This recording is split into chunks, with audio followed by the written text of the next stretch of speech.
दोस्तों, आज की कहानी है ननद जी आपके बच्चे आपकी कमजोरी नहीं, हम सब का गुरूर हैं। दोस्तों, कहानी शुरू करने से पहले अगर आपने हमारे चैनल को सब्सक्राइब नहीं किया है तो सब्सक्राइब कर लीजिए ताकि आपके पास पहुंचे हर नया वीडियो। तुम्हारे बच्चे तुम्हारी कमजोरी बन गए हैं। दीदी जब भी तुमसे कहती हो कुछ दिनों के लिए मायके आ जाओ, आप हमेशा यही कहती हो आज मेरे बच्चों के मंथली टेस्ट हैं। कभी कहती हो बच्चों के पेपर हैं, मैं आ नहीं सकती। राखी ने जब अपनी ननद आरती से कहा तो आरती मुस्कुरा कर बोली, भाभी क्या करूं, मजबूरी है। यदि बच्चों के पेपर नहीं होते तो मैं आज जरूर आ जाती। क्या करे, कभी कभी बच्चों के भविष्य के लिए मन को भी मारना पड़ता है। आप चिंता मत करो, मैं तानिया की शादी वाले दिन जरूर आ जाऊंगी। ये सुनकर उसकी भाभी राखी बोली, ठीक है दीदी, तानिया की शादी में जरूर आना। कहीं ऐसा ना हो आप उस दिन भी कह दे कि आज मेरे बच्चों के पेपर हैं। तब आरती बोली, भाभी आज निश्चिंत रहो, मैं शादी वाले दिन अपने पति और बच्चों के साथ जरूर आऊंगी। इतना कहकर आरती ने फोन रख दिया। दरअसल आरती की भतीजी तानिया की कुछ दिनों बाद शादी थी। ऐसे में घर में बहुत सारे फंक्शन होते हैं जिसके लिए उसकी भाभी राखी उसे फंक्शन में शामिल होने के लिए बुला रही थी। फोन रखने के बाद आरती मन ही मन सोच रही थी, बच्चों के होने के बाद जिंदगी कितनी बदल जाती है। बच्चों के होने से पहले ना कोई बंधन था ना कोई जिम्मेदारी। जब भी मायके जाने का मन करता है अपने पति अनुज के साथ आराम से मायके घूम आती थी, परंतु बच्चों के होने के बाद सब कुछ बदल गया। आरती के 2 बेटे थे। बड़ा बेटा लव 12वीं के पेपर दे रहा था और छोटा बेटा कुछ 10वीं के पेपर दे रहा था। बच्चों के पेपर पर ही बच्चों का भविष्य टिका रहता है। यही सोचकर आरती ने मायके जाने से मना कर दिया था।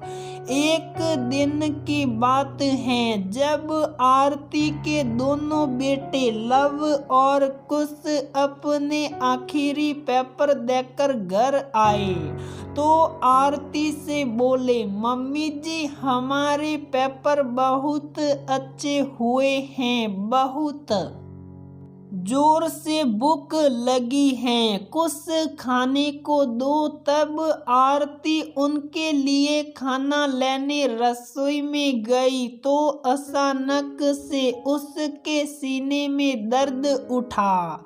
उसे बड़ी जोर का चक्कर आया और वह बेहोश होकर रसोई में गिर पड़ी थी।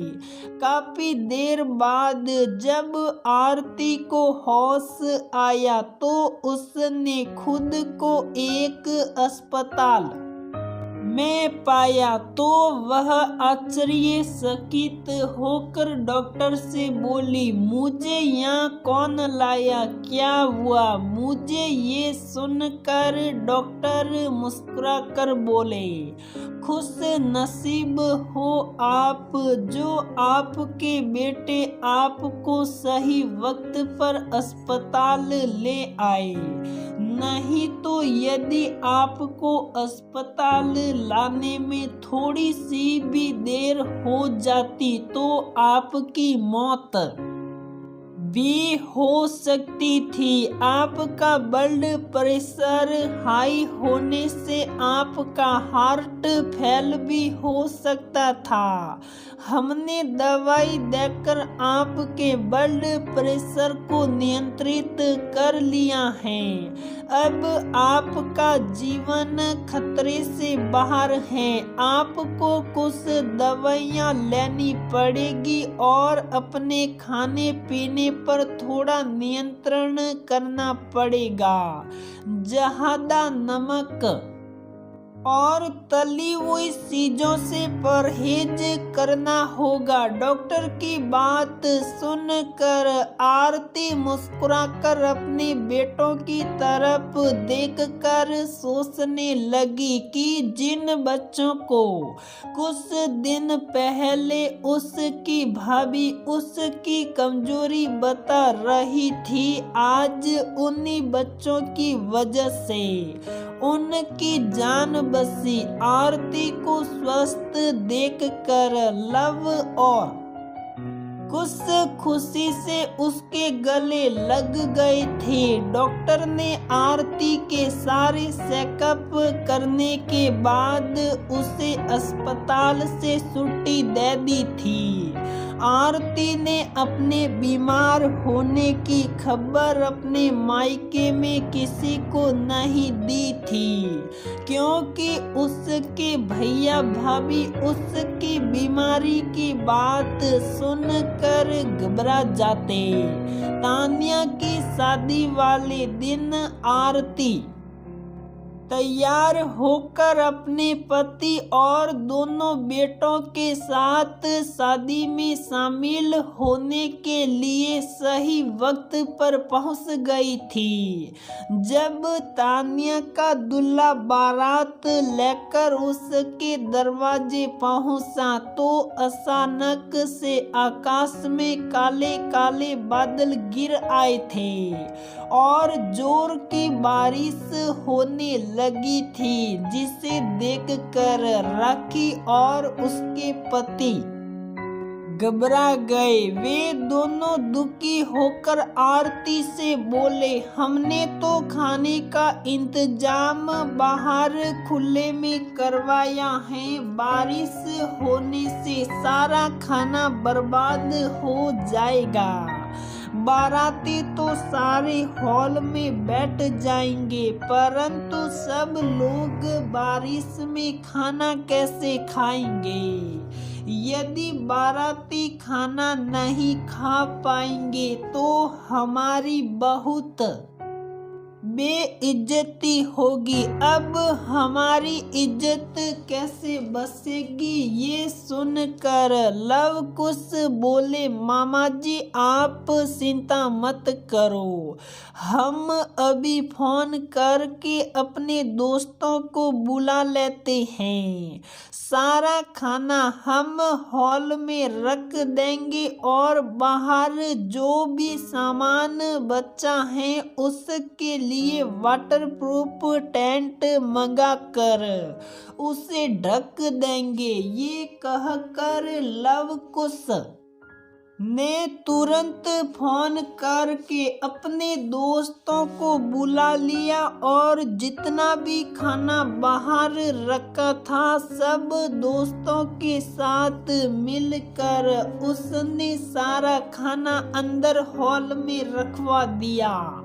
बारातियों के खाने के लिए कुर्सी मेज की व्यवस्था भी वहीं पर कर दी और जो भी सामान बचा रह गया था उस पर वाटरप्रूफ टेंट से ढक कर उसे बारिश में भीगने से बचा लिया था। दोनों बच्चों ने अपने दोस्तों के साथ सारा कार्य इतनी कुशलता से किया कि उनके मामा खुश होकर आरती से बोले, बच्चे हो तो ऐसे जिन्होंने हमारी मदद करके हमें बेइज्जत होने से बचा लिया। अब आराम से सारे बाराती खाना खाएंगे। उसके बाद विवाह की सारी रस्में धूमधाम से संपन्न हो गई थी।